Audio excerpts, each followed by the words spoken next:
Je pre mňa potešením, že môžem z tohto miesta pozdraviť všetkých svojich kolegov a hneď na úvod povedať radostnú správu, že v túto chvíľu začíname 3. ročník letného štúdia.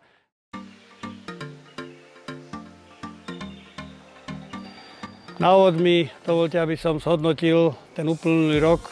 ktorý bol sprevádzaný pandémiou. Je pre mňa potešením, že sme boli disciplinovaní, že sme boli v sebe vzájomne ohľaduplní a výsledok toho je ten, že do kontrolorského neba z našich kolegov nikto neodišiel, aj napriek tomu, že mnohí prekonali ochorenie COVID. Vďaka tomu, že máme kvalitný informačný systém, tú prácu z domu sme mohli bez problémov vykonávať. Ak by ešte boli kontrolované subjekty takto vybavené, tak by sa dalo v takomto móde fungovať aj dlhšiu dobu. Priebeh kontrol aj v súčasnosti, aj v tej nedávnej histórii beží a donútil nás tomu, alebo naučil nás tomu, že dneska ešte vo väčšej miere využívame home office ako nástroj. Predtým sme mali limitovaný počet dní, prv bolo to 25, potom sme to zvýšili na 40. Dneska si myslím, že vôbec to netreba obmedzovať v našej smernici, ale jednoducho efektívne využívať tento nástroj, pretože je určite prínosom, dáva istú voľnosť a komfort kontrolorom a myslím si, že takáto inštitúcia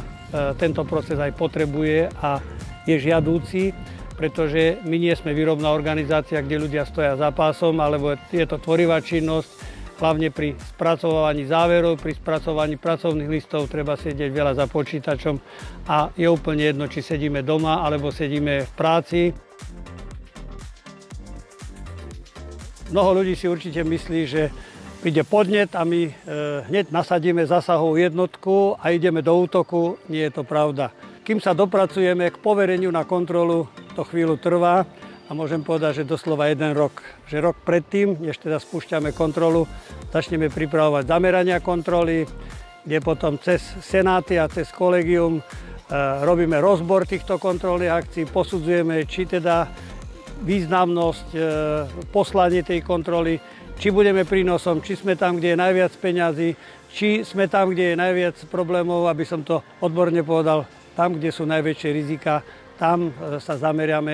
zameriavame svojimi kontrolami. Teším sa, keď je november a máme vygenerovaných a spracovaných 40 projektov, teda vo forme tém a že môžeme ich potom ľudové povedané odpáliť do kontroly a naši kontrolóri viem, že sú pripravení, že sú dovzdelaní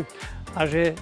oblasť, ktorú idú kontrolovať, majú tak načítanú, že kontrolovaný subjekt si s nimi nemôže robiť, čo chce, ale že skôr, ja tvrdím, že musia byť ešte lepšie pripravení, vedieť viacej, ako vedia tí, ktorí samotní realizujú tú verejnú politiku.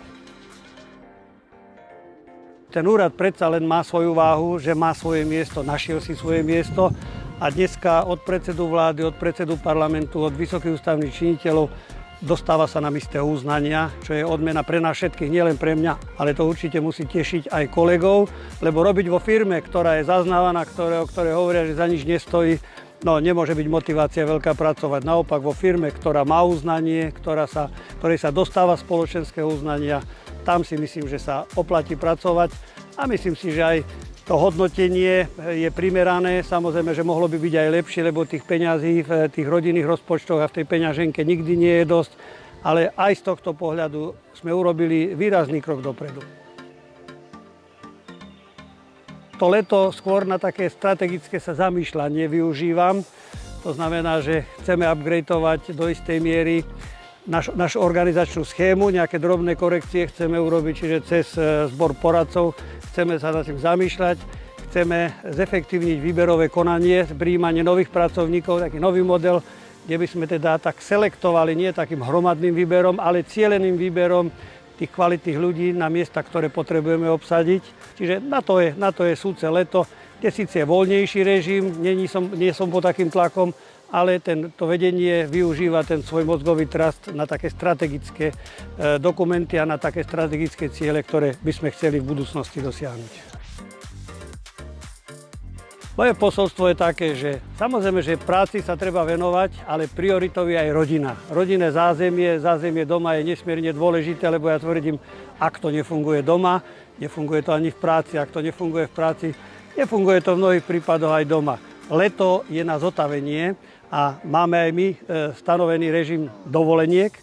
preto aj ja som prijal tvrdé opatrenie, že prenášať dovolenku na ďalší rok sa nemá a nesmie. Čiže všetkým mojim kolegom odkazujem, aby čerpali dovolenku primerane, aby nabrali nových síl, aby sme potom v jeseni, keď teda znova príde taká vlna záťaže, aby sme boli psychicky a fyzicky pripravení a tie úlohy, ktoré máme pred sebou, aby sme zvládli.